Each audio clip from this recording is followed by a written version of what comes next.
Hello guys, I'm Orbeta, your Welsh engineer, and welcome to the second part of my string of tutorials from basics to more advanced. In this one, we're going to be going through building tools and building rockets, or at least building one rocket to get into orbit. I will be showing you then how to use some of the tools, and what's required to get a rocket into orbit. Anyway, let's get to it. Right, before we go building a rocket, let's look at the staging of the Kerbal X that we launched in the last episode, or tutorial. Right, you can see by here, I'm showing the fuel running out of one of the booster stages on the outside of the rocket, and it detaches. Now, first off, we're detaching them to reduce the amount of weight on the rocket, so that means we have more efficient using the rocket fuel that we do have and boosting up into orbit with less weight. That makes sense, doesn't it? Now, I'm also showing you that when the fuel was emptied on one stage, it was feeding the fuel into the next stage, so that was full. That's called saving fuel, I suppose. We call it asparagus staging in KSP. However, I will go further in depth into asparagus staging in future episodes. But what I want to show you now is this. We got into orbit, so let's have a look at the main craft. Let's have a look at the fuel in it. You can see we've got full fuel, so that main Kerbal X rocket was designed for us to get into orbit. Now, if we take a closer look at the delta V of this vehicle, stage 4, which is the last stage, which is the main rocket, by the way, it says 3,966 meters per second. That's what we need to get into orbit, so we need to think of that when we're building our rocket.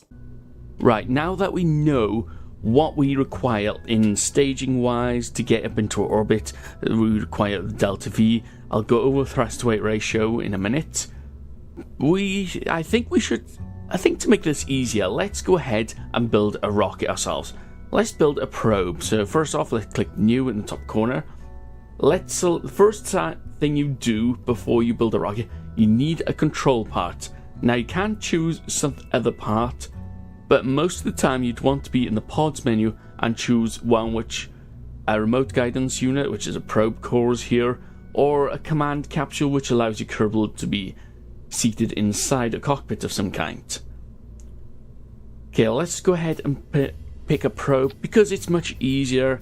You can build a smaller rocket and it's easier to fly up into orbit. Let's raise her up a bit. Yeah, I've chosen the gold one because I love gold.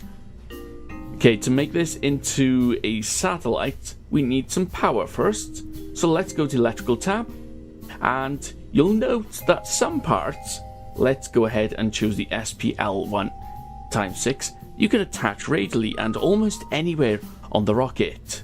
However, some other parts, like this battery, it will not attach to the side. But however, you see it's got attachment nodes, and the probe has got attachment nodes. You can attach it to them nodes, but you cannot attach it to the sides.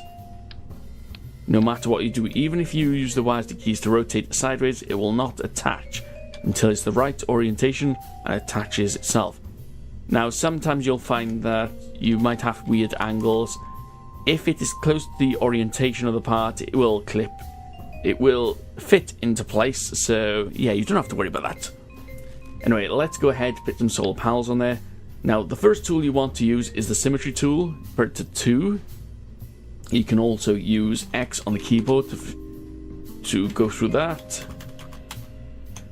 And then also handy to have the snap angle to not smooth, but hexagonal.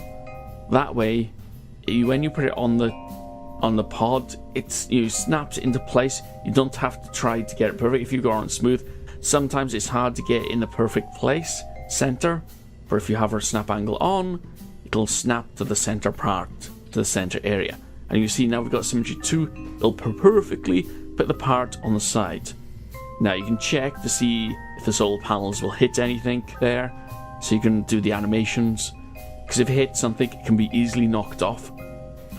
So it's always best to check sometimes, especially if you've got parts around it. Now we need some batteries. This is also a part you can attach to the side. Again, symmetry 2 on the sides. I think we need a communication. Let's turn this into communication satellite. So where is communication? Here. Let's pick the Commutron 88 by 88. This one Unlike the other parts, it has a snap angle. It'll snap directly on the node, but you can also place it in other areas. You do have a few parts like this.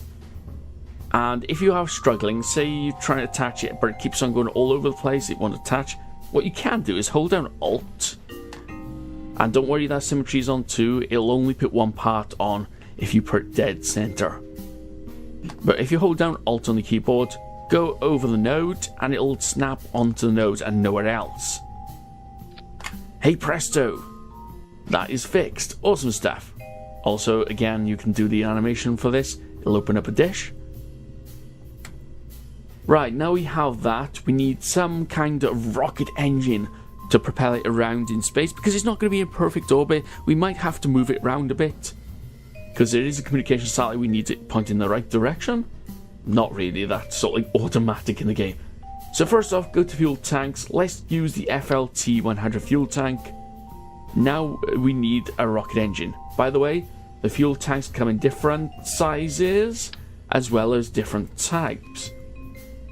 This one we put on here has liquid fuel and oxidizer. Now if I find a jet engine one, this has only liquid fuel. And liquid fuel engines are cool for jet engines because you use intakes with jet engines to take oxygen from the atmosphere, so you don't need the oxidizer. And also you have xenon gas, which is for another special engine, but however you can't use that in the atmosphere. They do use a lot of electric charge as well. Right, and we have monopropellant tanks. These are for RCS control, which are in this tab, command and control, RCS thrusters. And lastly, we have the ore tanks, which you'll use for mining to collect ore from the surface, and then you can turn that into fuel when you use the processing labs. But more of that in the future. Right, we now have a rocket tank. Let's get a rocket engine. Now I suggest the LV909 Terrier engine. Put it on there like that. Okay, so we have a probe. This is what we want to get into orbit. This is the payload. This is the mission. It does not require a return, which is why it makes it much easier, because it doesn't need to have a heat shield or parachutes, or even a rocket engine for a powered landing. No, we will not be doing a Falcon 9 type attempt of launching and landing a rocket yet, but we will eventually get to that. Right, now let's go ahead and build the rocket that we want to get into orbit. Now, if you saw from the Kerbal X, we need at least 4,000 meters per second, or just under. So let's go ahead and build that. Let's get the wrong one, Rocco. Let's get the TR-18A stack decoupler. Now we need some way of protecting the payload from the atmosphere. So let's go to payload, get the Airstream protective shell 1.25, attach it to the bottom. As soon as you attach it, you're able to build the fairing. So let's go ahead, make it look realistic as possible. Now we need it to come out over the batteries, and it's just about doing it. And every time you go up, it stops at some point and you can click further. But as soon as you get where you want, click on the mouse. Next part, yeah, not too pointed. I think I'll do it. Don't forget, the bigger they make that, the more weight it adds to your craft. Right then. Now we need a stage. Let's do this in 3 stages, I think. Or maybe more. Right, let's do a stage that will get the final part of the orbit. So let's get the FLT 400 fuel tank. Again, get the Terrier engine, because it is cool for that kind of work. This is the Terrier engine. If I right click on it, if you look at the ISP for atmosphere flight is 85, but in a vacuum is 345. Now let's have a look at an engine you'd use on the ground. If I right click on that, it has an ISP of 250 at sea level and 320 in a vacuum. So it's much better in vacuum, but it's much better than the Terrier engine on the surface. So that will use the swivel engine for launching up into through the atmosphere, and they will use this engine to go through the final parts of getting into orbit before we release the satellite. Okay, so let's go ahead. Some more decouplers, TR-18A. Let's go then to fuel tanks and add 2 FLT 800 fuel tanks. Hey presto. Now let's get the LVT-45 swivel engine. Now there's another similar one next to it, the LVT-30, but that doesn't have vectoring thrust. If I go on here, this has vector range. That means that the bell on the bottom can maneuver around and help steer your rocket. And that's quite handy, especially for a beginner. Okay, so we have our rocket. Let's have a look. We got 4,335 meters per second. However, as I said, I'll explain thrust-to-weight ratio. We need the thrust-to-weight ratio to be over 1 to lift off the ground. That looks pretty good. In fact, I normally go for 1.5. However, we're in the atmosphere, so if I click on the atmosphere tab of the Kerbal Engine Redux mod, it brings it down to 1.13. That's quite low. That means we'll start off quite slow. We're only 0.13 more thrust than we have gravity pulling us down. So let's go ahead, add some boosters, I think.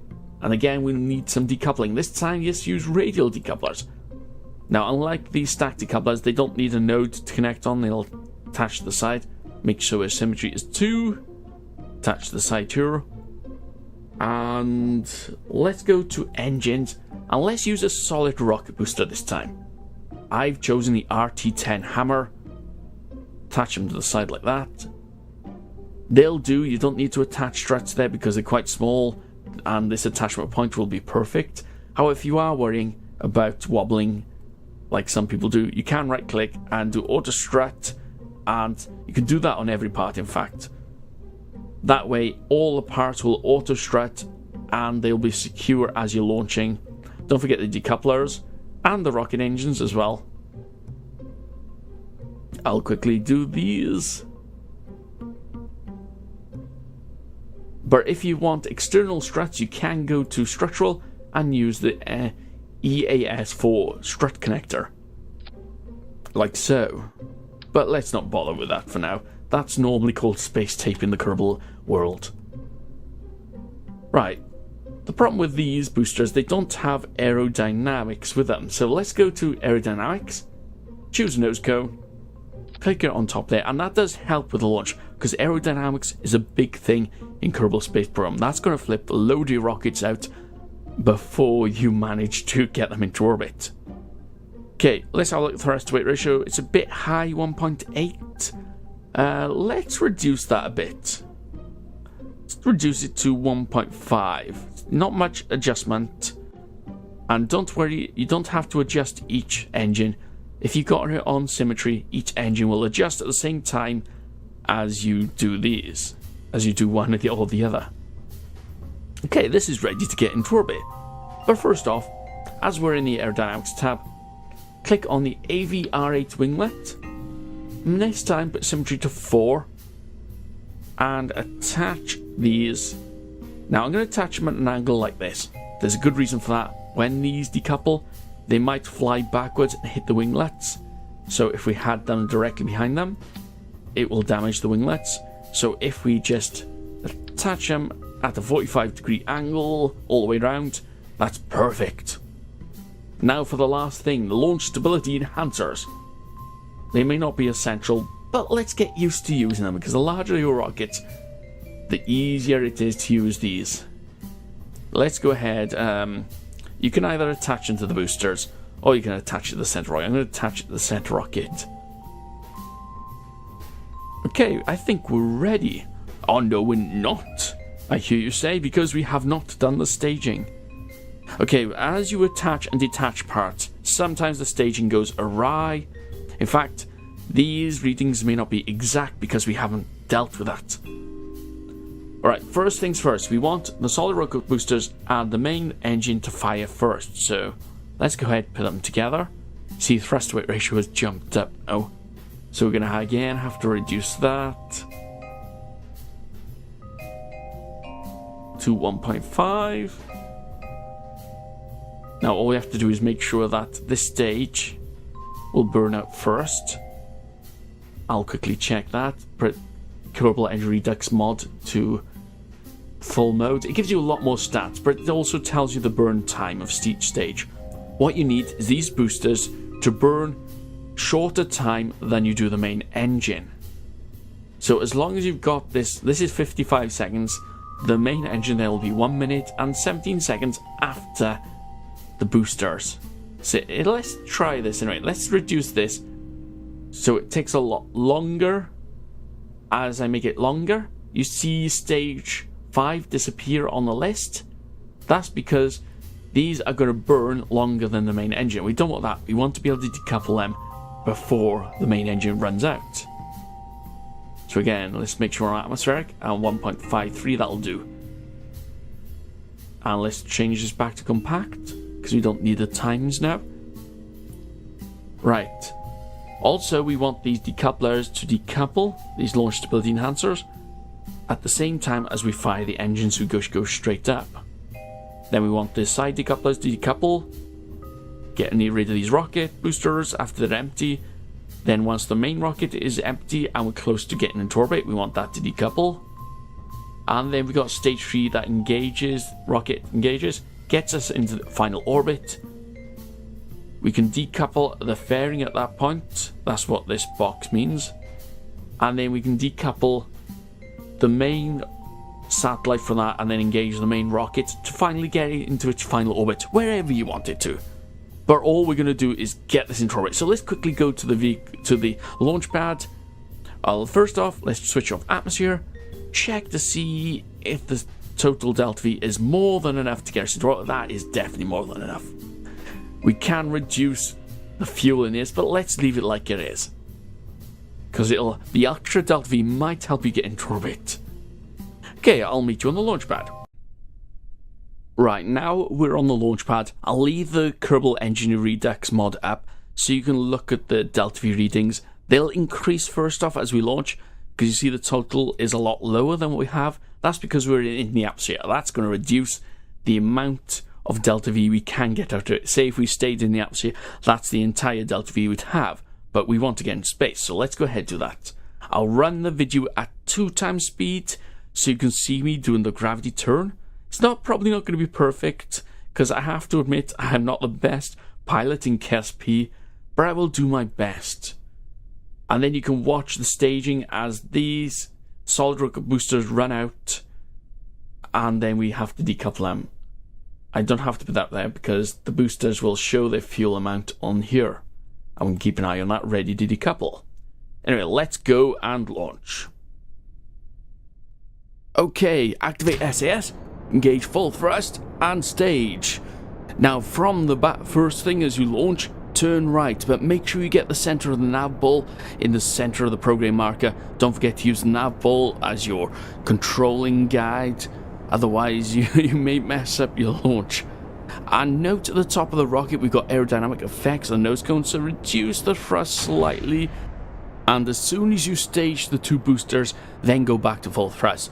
But all the time, make sure you're in the center of that prograde marker on the nav ball. Otherwise, if you go over it or under it, you could easily flip the rocket out while you're in the atmosphere. So keep an eye on that. Anyway, go to map view then. As soon as you get to within 30 kilometers, check until your apoapsis comes to 100 kilometers or slightly over. Then right click on the blue line, create a maneuver node.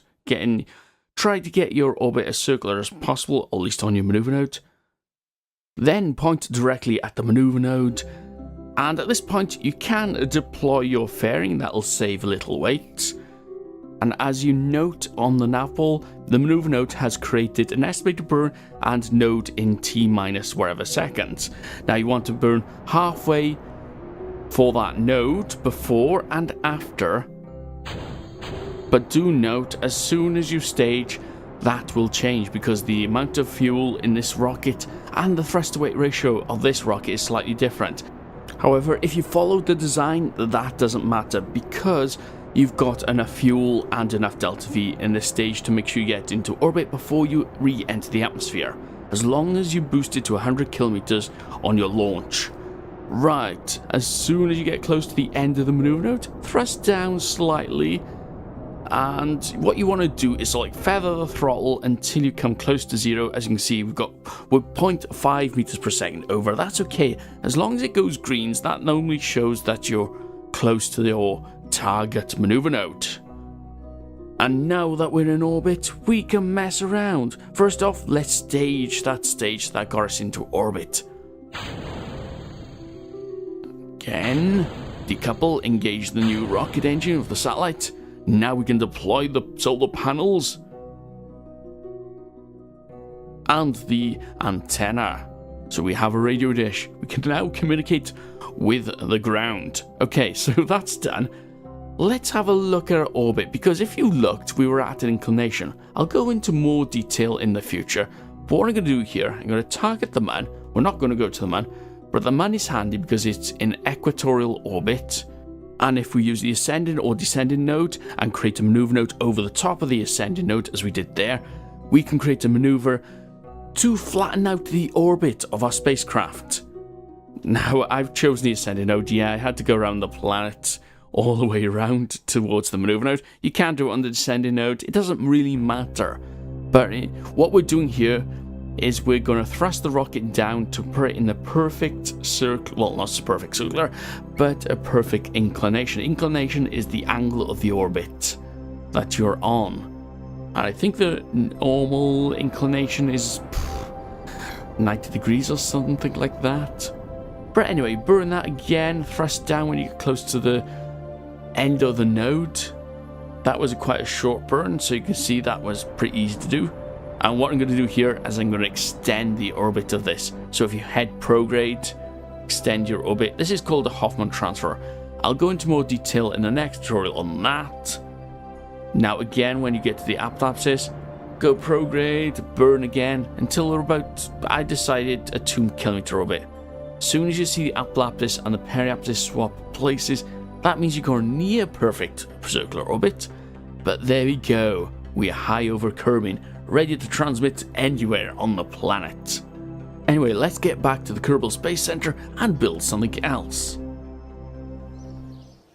Well, now that we've got the satellite in orbit, transmitting data back to us, and so we can watch the game, that's whatever game you watch, I suppose, it doesn't matter. What we can do is go and do what I wanted to do in this tutorial, and I show you the building tools. Now, I've shown you a bit in the vehicle assembly building. That's where you build your rockets up from the top to the bottom, or bottom down, in a vertical fashion, by the way. And add your rockets in symmetry mode. However, the spaceplane hangar does it slightly different. This builds your spaceplane. Let's load up one for an example. Side to side. So symmetry mode is no longer symmetry all around the spaceplane. Symmetry is side by side. So if I click on the wing, let's click on the engine. You see it's only got one part now. But if I turn symmetry to 2, and you can't turn it any more than 2, attach it to the side, then you can build your space plane as a winged vehicle mirrored on both sides. And that is handy, especially for doing wings. But let's go ahead and see where else we can build it in here. So let's not save that. We can build rovers. We have the power of wheels. In fact, let's have a look. This is called a crater crawler. While crater crawler can be used only on Kerbal if you're gentle, it really shines on a low G moon, such as the Mun, where your built-in thrusters allow an unparalleled level of maneuverability. And yes, that means this basically can fly on the Mun. Probably limited, and probably can't go that far, but yes, you can. Let's go ahead and build our own rover. I can use that then to show you the tools this game. So let's go to new. Let's get the Kepler module. I'm chosen this one for a good reason.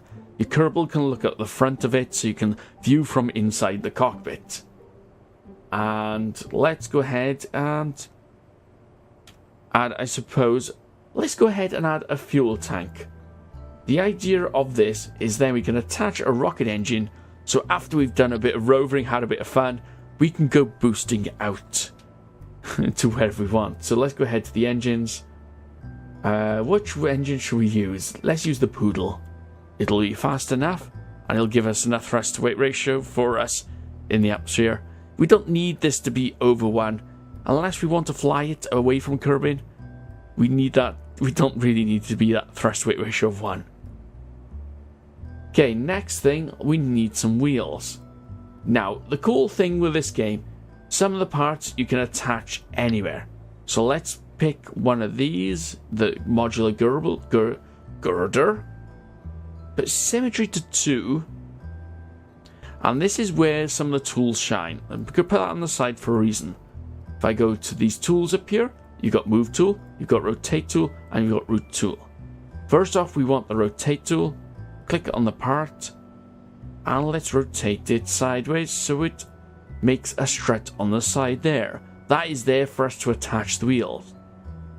We can use the move tool, say if you wanted to bring it down slightly, so the wheels are close to the ground.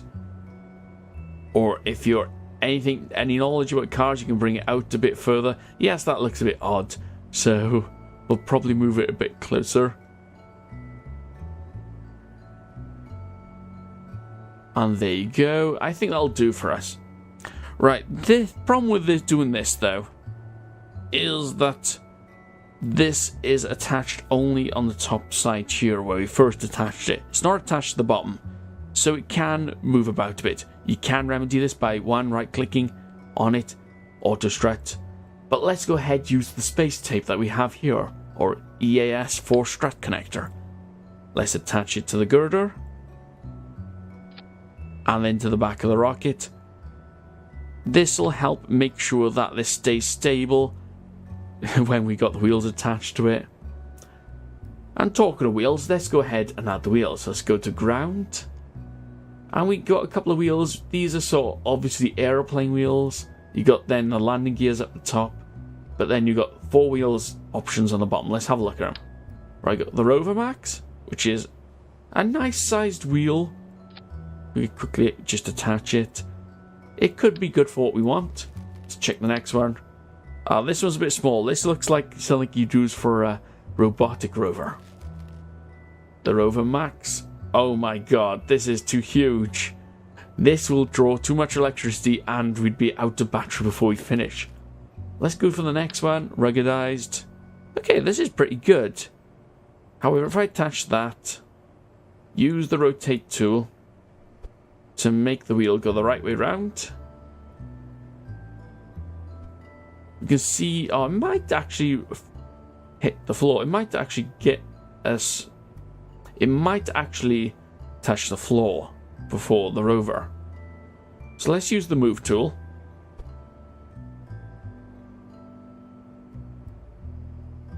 Make it look a bit better. And another tool that you have, which is not shown on here by the way, is if you hold down Alt, click on a part, you copy it. And because we moved that around, we'll copy all the movements as well, or most of them. We'll copy the rotate movements, but not the move. Okay, so let's move this around so it's equal down a bit more. Okay, that's pretty good. We have a rover, but we don't have any power. So let's go ahead to go to electrical. Let's attach all the OX Stat XL panels. Let's go ahead and put 4 on there. That should be enough for us. Now let's go ahead and add some batteries. In fact, let's add some larger batteries. And to keep with the aesthetics, let's put them on the girder, because it's a handy place to put stuff onto. There you go, it's a nice little rover. That'll work great for us. Let's double check though. Okay, a couple of tools as well you have on here is these by here. Center of mass. These tools add sort of like markers on your build that help you out when you're trying to build something.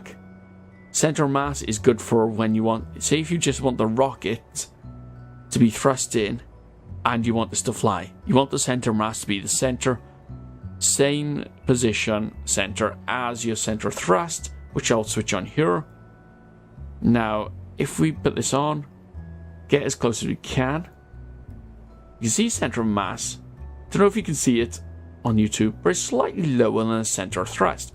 That is because these wheels have added extra weight to the bottom of the rocket, or to the rover. But however, since we're not flying this, that doesn't matter at this point. And lastly, you got center of lift. Now, it's not showing anything at the moment because we've got nothing that gives us lift. So let's go to aerodynamics and add some winglets. Or any wings, actually. Then it adds center of lift. When you're building a plane, you'll need this to be in front or behind your center of mass. In fact, I think it's behind. I'm not sure about how much, but you get the point. These markers help you build, help you make sure the center of thrust is equal to that of the center of mass, so then the thrust will push on the center, otherwise you'll flip out if that's not right. And the center of lift then will do the same. However, building space planes or aeroplanes is much more difficult than building a rocket. That is why I'm terrible at them. Anyway, let's go ahead and pick a Kerbal. Let's go for Scientist Bob, because we had all the other Kerbals. Let's go ahead and launch. Don't forget you can name your craft and save it, but let them could have just launch it. Okay, so when you launch from the spaceplane hangar, you appear here on the runway, which is cool because it gives us a nice flat area and we don't have to worry about getting off the launch pad. So, a couple of things. First off, your WASD keys control the steering. It also controls the speed. But also the WASD keys control the torque of the capsule, which controls your up, down, left, right, and even twisting maneuvers. So let's go ahead, turn the reaction wheel here. SES only? No. We want pilots only? No. No. We want the reaction wheels. Actually, toggle torque is the one we want. Sorry. Toggle torque till the reaction wheels are disabled. Now that will not cause us to flip out. However, it's possible that you will flip out the rover if you go too fast and you turn too quickly. But let's quickly get this off the runway. You can go down the runway if you want to. Onto the grass. And let's go chugging along. I'm going to go straight. We can see how fast it goes. Let's check to see if we're drawing charge. Yes, as you're using the wheels, it takes electric charge. You can see it's going down a bit. If I stop using it, it'll charge because the solar panels are in the sun. Obviously, if you've got no sun, then the batteries won't charge. Let's look at our Kerbal. Switch that on, and we can see our Kerbal. He's not looking happy. I think it's because he's slowly accelerating, and he's got no control. You can also view from inside the cockpit. Awesome stuff. In fact, let's go ahead, press C to get out of the cockpit, and let's engage our boosters. Let's go towards this black thing over here. Now, spoiler, this is an Easter egg. This is the first Easter egg you're probably going to find in Kerbal Space Program that you're not sure about. So let's go ahead, engage the SAS so we keep on heading in the right direction. Now, you might find you drifts a bit like this. I'm hitting left key slightly, and then it goes a bit further. That's because of the speed, and these tyres need a bit more grip. You can adjust the traction control. 25. There's a lot of things that you can do on these to adjust, but I suggest you mess around with them at your leisure. That way you can get used to what they do. You can go and view tutorials, but I'm not going to go into too much detail on things like that. Okay, let's engage the rocket engine, see if we can get closer. Let's put thrust to 1/3. Okay, we're increasing speed. 2/3. Right. Well, be careful steering while you've got the rocket engine engaged. You will go out of control. Alright, let's press Z for full thrust. Ooh, we're gonna hit this thing. Let's hit X. Maneuver out the way. We're flipped over. And the Kerbal has died. Anyway, that is some of the building things that you can do in Chaos B. Let's revert flight back to the spaceplane hangar. So you do have place tools. You can place something on your rover. like another engine on the back of an engine, which would be ridiculous. You have parts that you can attach radially. Like, for example, this radial attachment point, which will put attachment points radially on the side of your rocket. If you haven't got a node that you need to attach. Something like this. I'm going to rotate this. I can attach that to there now, but I can't attach it to the side of the rocket without that. You've also got symmetry tool. That'll attach symmetry to any part in the space between higher. It's 2. In the rocket one, I think you can do multiple up to 6 or more. I think 6. And I suppose you've got these rotate move tools. Rotate tools. And this one I have not talked about. Root tool. Now, we started off building the craft with the command pod here. Now, if I click the root tool, say you want to change your command pod. You want this to be controlled by a solar panel. So click on the solar panel. You find you can't use the solar panel, but you can use other parts. If they highlight blue, that's the part you can use. So let's go and make the fuel tank the main part. So I do that, and now it's the main part.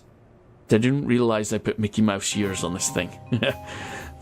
That was not intentional. So we've made that the main part. You can detach the command pod now and attach a new command pod. Okay, so that's the root tool. And also you've got the markers, center of weight, center of thrust, and then center of lift, which I have to attach wings to show you again. Obviously, center of lift, if you add one part, center of lift will be offset. But if you have symmetry set to 2, center of lift should be in the center.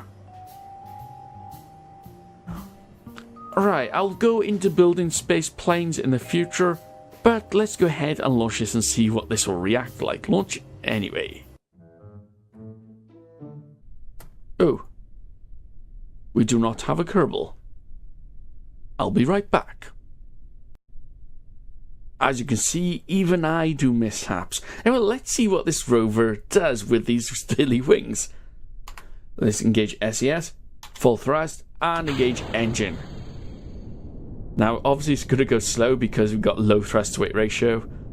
But let's see what we can do. We're building up speed slowly, 30 meters per second.